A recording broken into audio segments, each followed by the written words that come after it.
7.4 Romantic Relationships. Learning objectives. Number 1, discuss the influences on attraction and romantic partner selection. Number 2, discuss the differences between passionate, compassionate, and romantic love. Number 3, explain how social networks affect romantic relationships. Number 4, explain how sexual orientation and race and ethnicity affect romantic relationships. Romance has swept humans off their feet for hundreds of years, as is evidenced by countless odes written by love-struck poets, romance novels, and reality television shows, like The Bachelor and The Bachelorette. Whether pining for love in the pages of a diary or trying to find a soulmate from a cast of suitors, love and romance can seem to take over us at times. As we have learned, communication is the primary means by which we communicate emotion, and it is how we form, maintain, and end our relationships. In this section, we will explore the communicative aspects of romantic relationships, including love, sex, social networks, and cultural influences. Heading: Relationship formation and maintenance. Much of the research on romantic relationships distinguishes between premarital and marital couples. However, given the changes in marriage and the diversification of recognized ways to couple, I will use the following distinctions: dating, cohabitation, and partnered couples. The category for dating couples encompasses the courtship period, which may range from a first date through several years. Once a couple moves in together, they fit into the category of cohabitating couple. Partner couples take additional steps to verbally, ceremonially, or legally claim their intentions to be together in a long-term committed relationship. The romantic relationships people have before they become partnered provide important foundations for later relationships. But how do we choose our romantic partners, and what communication patterns affect how these relationships come together and apart? Family background, values, physical attractiveness, and communication styles are just some of the factors that influence our selection of romantic relationships. Attachment theory, as discussed earlier, relates to the bond that a child feels with his primary caregiver. Research has shown that the attachment style, secure, anxious, or avoidant, formed as a child influences adult romantic relationships. Other research shows that adolescents who feel like they have a reliable relationship with their parents feel more connection and attraction in their adult romantic relationships. Aside from attachment, which stems more from individual experiences as a child, relationship values, which stem more from societal expectations and norms, also affect romantic attraction. We can see the important influence that communication has on the way we perceive relationships by examining the ways in which relational values have changed over recent decades. Over the course of the 20th century, for example, the preference for chastity as a valued part of relationship selection decreased significantly. While people used to indicate that it was very important that a person they partner with not have any previous sexual partners, today people list several characteristics they view as more important in mate selection. In addition, characteristics like income and cooking, housekeeping skills were once more highly rated as qualities in a potential mate. Today, mutual attraction and love are the top mate selection values. In terms of mutual attraction over the past 60 years, men and women have more frequently reported that physical attraction is an important aspect of mate selection. But what characteristics lead to physical attraction? Despite the saying that beauty is in the eye of the beholder, there is much research that indicates body and facial symmetry are the universal basics of judging attractiveness. Further, the matching hypothesis states that people with similar levels of attractiveness will pair together despite the fact that people may idealize fitness models or celebrities who appear very attractive. However, judgments of attractiveness are also communicative and not just physical.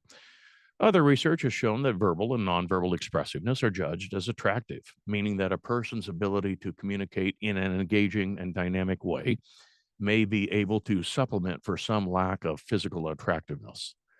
In order for a relationship to be successful, the people in it must be able to function with each other on a day-to-day basis. Once the initial attraction stage is over, similarity in preferences for fun activities and hobbies like attending sports and cultural events, relaxation, television and movie tastes, and socializing were correlated to more loving and well-maintained relationships. Similarity in role preference means that couples agree whether one or the other or both of them should engage in activities like indoor and outdoor housekeeping, cooking, and handling the finances and shopping. Couples who were not similar in these areas reported more conflict in their relationship. Heading: Love and Sexuality in Romantic Relationships. When most of us think of romantic relationships, we think about love. However, love did not need to be a part of a relationship for it to lead to marriage until recently. In fact, marriages in some cultures are still arranged based on pedigree, family history, or potential gain in money or power for the couple's families. Today, love often doesn't lead directly to partnership, given that most people don't partner with their first love. Love, like all emotions, varies in intensity and is an important part of our interpersonal communication. To better understand love, we can make a distinction between passionate love and companionate love. Passionate love entails an emotionally charged engagement between two people that can be both exhilarating and painful. For example, the thrill of falling for someone can be exhilarating, but feelings of vulnerability or anxiety that the love may not be reciprocated can be painful. Companionate love is affection felt between two people whose lives are interdependent. For example, romantic partners may come to find a stable and consistent love in their shared time and activities together. The main idea behind this distinction is that relationships that are based primarily on passionate love will terminate unless the passion cools over time into a more enduring and stable companionate love. This doesn't mean that passion must completely die out for a relationship to be successful long term. In fact, a lack of passion could lead to boredom or dissatisfaction. Instead, many people enjoy the thrill of occasional passion in their relationship, but may take solace in the security of a love that is more stable. While companion love can also exist in close relationships with family and friends, passionate love is often tied to sexuality present in romantic relationships. There are many ways in which sexuality relates to romantic relationships, and many opinions about the role that sexuality should play in relationships. But this discussion focuses on the role of sexuality in attraction and relational satisfaction. Compatibility in terms of sexual history and attitudes towards sexuality are more important predictors of relationship formation. For example, if a person finds out that a romantic interest has had a more extensive sexual history than their own, they may not feel compatible, which could lessen attraction. Once together, considerable research suggests that a couple's sexual satisfaction and relationship satisfaction are linked, such that sexually satisfied individuals report a higher quality relationship, including more love for their partner and more security in the future success of their relationship. While sexual activity often strengthens emotional bonds between romantic couples, it is clear that romantic emotional bonds can form in the absence of sexual activity, and sexual activity is not the sole predictor of relational satisfaction. In fact, sexual communication may play just as important a role as sexual activity. Sexual communication deals with the initiation or refusal of sexual activity and communication about sexual likes and dislikes. For example, a sexual communication could involve a couple discussing a decision to abstain from sexual activity until a certain level of closeness or relational milestone has been reached. Sexual communication could also involve talking about sexual likes and dislikes. Sexual conflict can result when couples disagree over frequency or type of sexual activities. Sexual conflict can also result from jealousy if one person believes their partner is focusing sexual thoughts or activities outside of the relationship. While we will discuss jealousy and cheating more in the section on the dark side of relationships, it is clear that love and sexuality play important roles in our romantic relationships. Heading: Romantic Relationships and Social Networks. Social networks influence all our relationships, but have gotten special attention in research on romantic relations. Romantic relationships are not separate from other interpersonal connections to friends and family. Is it better for a couple to share friends, have their own friends, or attempt a balance between the two? Overall, research shows that shared social networks are one of the strongest predictors of whether or not a relationship will continue or terminate.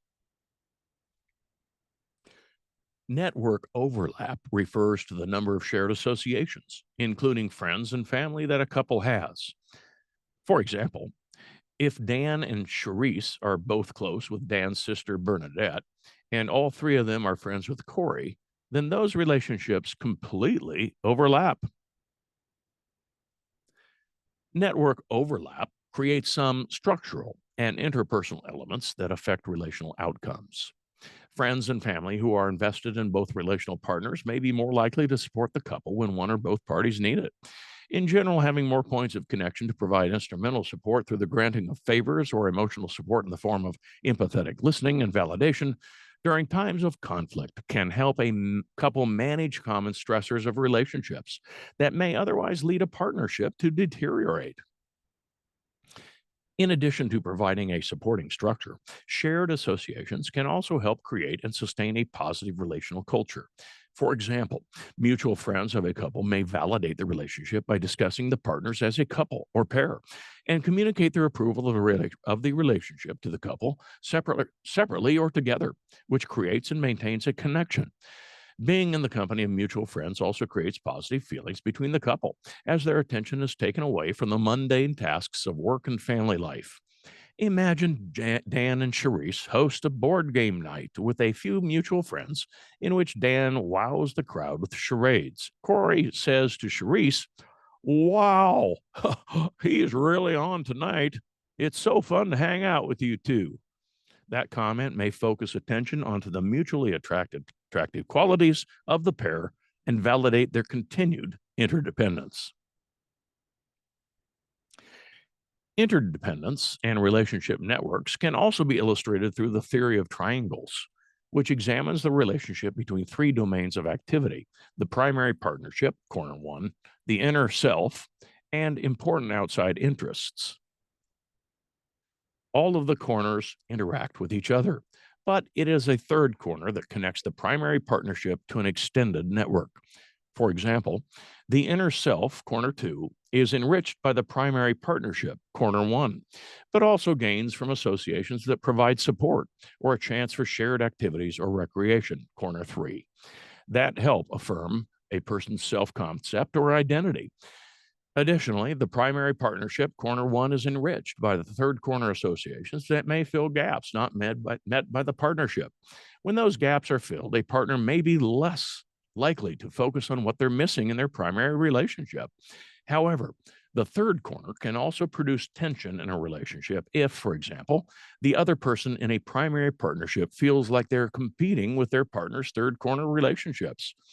During times of conflict, one or both partners may increase their involvement in their third corner, which may have positive or negative effects.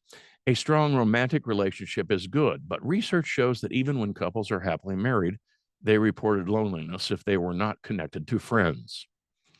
While the dynamics among the three corners change throughout a relationship, they are all important.